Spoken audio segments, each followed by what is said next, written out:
Welcome to the Real Solar Podcast. I'm Legacy. And I'm Cesar Delgadillo. And here we keep it real. So we've just, 3 months into Real Solar? Yeah, just kicked things off. We just had our launch about 2 weeks ago. And the growth that has taken place in the last 3 months is crazy. It's a lot more than at least I expected. Oh, absolutely. We went from being very local, meaning Arizona, specifically Yuma. And I mean, we were doing pretty good. We were a pretty sizable team, doing pretty good volume. But from that, 3 months later to be in like 12 different cities and opening up multiple cities every single week, having more and more recruits coming in. Overwhelming to say the least, but a good overwhelming. It's growing things. Yeah. Well, it's also, we're figuring out that we are a need in the industry. Mm-hmm. We are a need. So once you're a need in your industry, it's a whole different niche than just participating in your industry. Yeah. So what are some of the things that way we can go over? So we've got Mandavi in the call center. Mm-hmm. You know, we've got Brad and all the recruits. Yeah. I mean, one of the biggest challenges going back through the years of me doing solar was to recruit, train, nurture, and build up the culture on a team. That alone is a full-time job. Then having a reliable source so that you can have leads coming in so that you can keep your team busy more than just knocking doors. That's also another full-time job. Yeah. It takes another set of expertise to be able to conduct that. So to be able to have all that in-house now, like I said, it's almost like a cheat code. Yeah, no, it's exciting. So as far as what Real Solar has in resources for anybody that's coming in, anybody that's coming on board, an existing team, it's like, why Real Solar? Well, we have a system where we bring you in and train you from top to bottom. You can get trained up virtually on everything that you need, all of the resources, the know-how, everything you need to know about going out there and crushing it, virtual training. And part of the huge benefit, one of the huge benefits of partnering up with Brad. On the other hand, we have the recruiting element where a lot of times it's hard to build a team when you have to constantly be producing. Time consuming too. Recruiting, man, having to contact, prospect somebody, get them out to lunch, dinner, Zoom calls, follow-up meetings, all this process where wouldn't you just rather have people say, hey, I'm ready to play? Yeah. So it's like a conveyor belt, a recruiting agency that really nobody else in the industry has. Not like this. And then the audience, like it's people that are motivated, they're into self-development, they're into sales. It's the perfect avatar you would want to recruit into your organization. And then from there, we have the appointments, because it's one thing to have a bunch of leads, but these are actually set appointments. You're already walking in the house. It's not a lead you got to call to figure out if it's even the real number. Yeah. Right. So now I'm a solar team and I'm thinking, man, I want to build a team. Or dude, if I was just in a bunch of doors, like I was in houses, I could sell a bunch of deals. And I look at this opportunity and I'm like, wait a minute. So you're telling me you're going to give me recruits, you're going to feed me appointments, you're going to continue to help me nurture and build a culture, and then give me the ability to leverage your other teams in other cities so I can expand. And have the proximity that old Brad Lee brings to the table. Come on now. Yeah. Keeping it real, bro. Well, if we look at, there's only 3 real positions in solar. There's leadership, there's closers, and there's setters. Yeah. I like simplifying things, right? Any other position is a fake position, pretty much. Yeah. You make it up as you go along, but realistically, you're a setter, you're a closer, and then you're a leader of those people, right? And so for leaders, this is the perfect company to be in because we understand leadership. Yeah. We understand what real leadership looks like and what it takes and all the hard work and effort that it requires. Oftentimes people want to build a team because they want to leverage and make more money. Well, what they learn quickly is that they actually make less money because they have to now, instead of spending the time just worried about themselves and going out there and crushing their own deals, now they're out there trying to recruit. Now they're out there trying to spend the time, and then those people don't even come on board because they failed to recruit them for whatever reason. Now you spend 2-3 days after somebody that never came on board, or you did recruit them, but you didn't have the training methods to get them productive. So then at the end of the day, it was still not the best time invested. Yeah. Right. And so that's the problem we want to solve for leaders. Yeah. And there's so many areas to drop the ball, because you can bring them in, you can tell them all the things up front, but then coming through with what you said, then the culture element, then the problems and the baggage that comes with it, and the request and financial situations, man. A lot of guys come on board and they're not in the best financial situation, so that's a lot of pressure on the leader because you told them that this was going to be their financial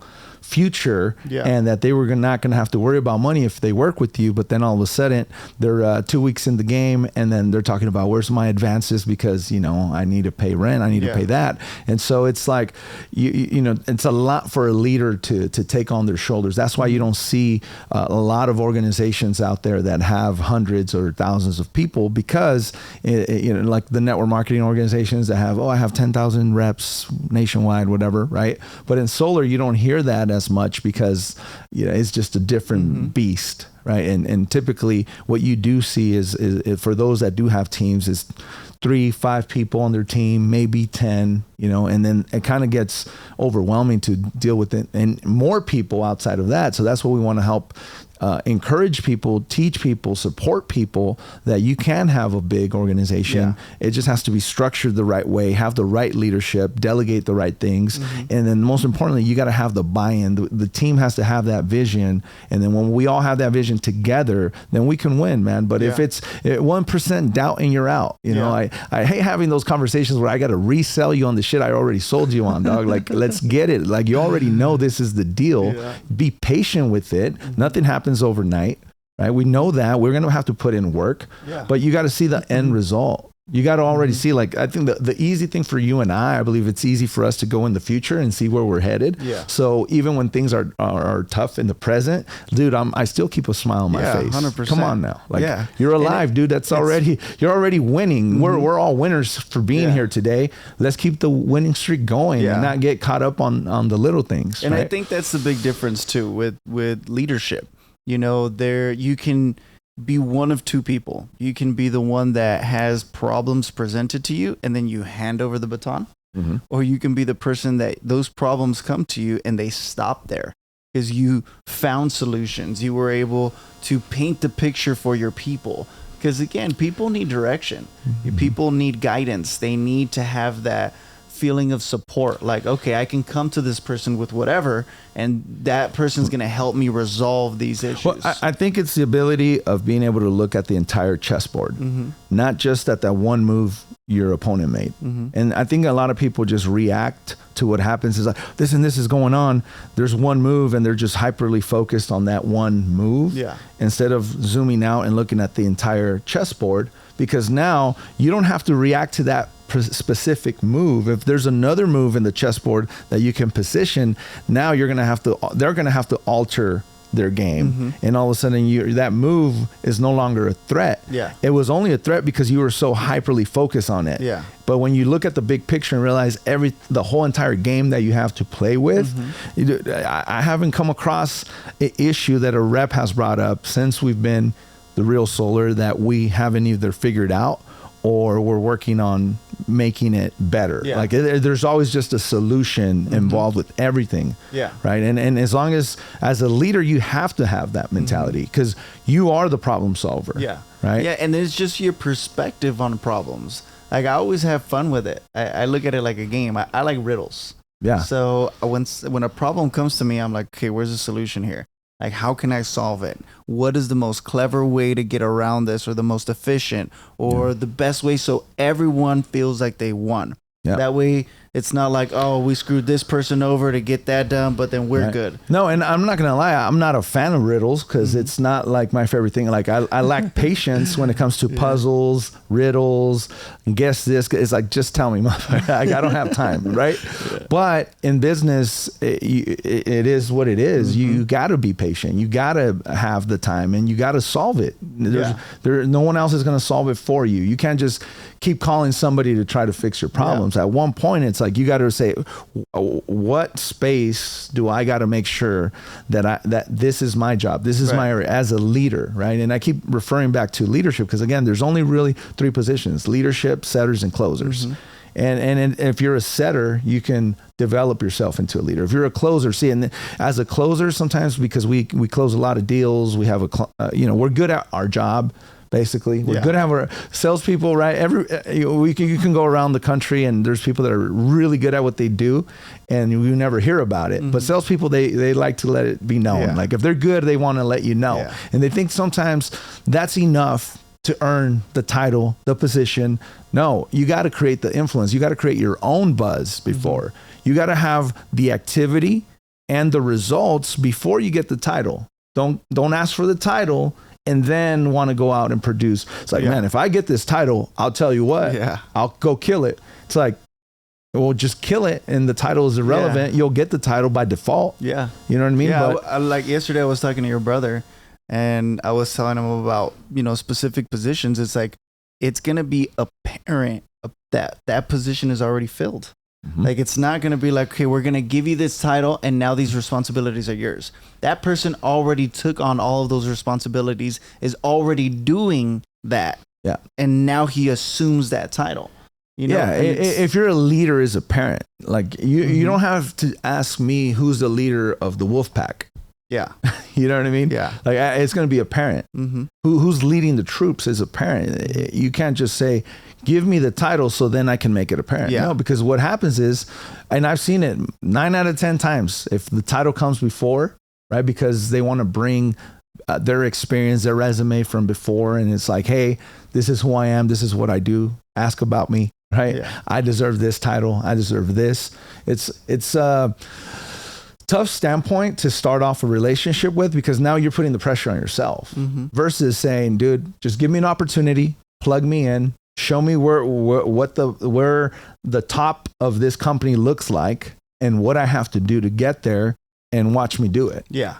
That's what fires us up. Yeah. That's where we're like, okay, we're playing ball with this motherfucker. You know 100%. What I'm saying? They get it, right? And that's who we are looking for. Yeah. Those are the people that it's like, dude, you're gonna make millions of dollars at Real Solar. Yeah. If you're a real leader, you'll make real 7 figures. And I'm not talking about this is what I sold. People are like, oh, we sold.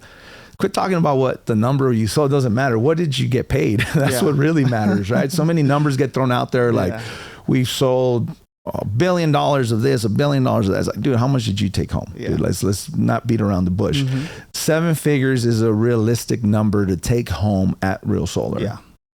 Yeah. So there you have it. I mean, we have the leadership, we have recruits, we have appointments, anything that you can imagine that you need to build a world-class sales organization. We have the culture. We've got our ceremony coming up. Yep. We've just kicked things off. Just had our launch about 2 weeks ago. Great turnout, by the way. We're going to be having our ceremony, the International Sales Awards, December 9th. And we're going to be handing out 5 ISO awards and then the Hall of Fame awards. But you'll be seeing it around. We're going to be promoting it, making sure that we're building that culture, trying to get the name out as much as we can in different avenues. People that are looking for an organization to be a part of, people that are interested in growing, people that are interested in scaling, that want to leverage the skill sets of all of the resources that we have available, from the internal leadership to the resources that we have externally. Like, we are all about collaboration. So and some of the biggest plays are going to come out outside of solar, to be honest, because the proximity will allow you to be one phone call away from anybody. And that's pretty much where we're at. So solar is the vehicle, but there's so much more beyond that. I can see in the next 5-10 years, people that are connected and part of our inner circle. Man, it's going to be fun, man. I don't know how people just stress out about this type of job, right? Like I get a kick out of guys when I get a phone call and they're stressed about a deal, this and that. And I'm just like, dude, This is fun. You get to solve a fun issue. Yeah, it's an issue, but guess what? We're going to solve it. You're going to take care of your client. You're going to get paid. Would you rather be doing something else? Would you rather be working construction in Las Vegas, Nevada at 112 degrees today? Like, you know what I mean? Like, be grateful for the opportunity that we have, man, because it's really second to none. Yeah, 100%. Well, there you have it. I'm Legacy. And I'm Cesar Delgadillo. And we keep it real.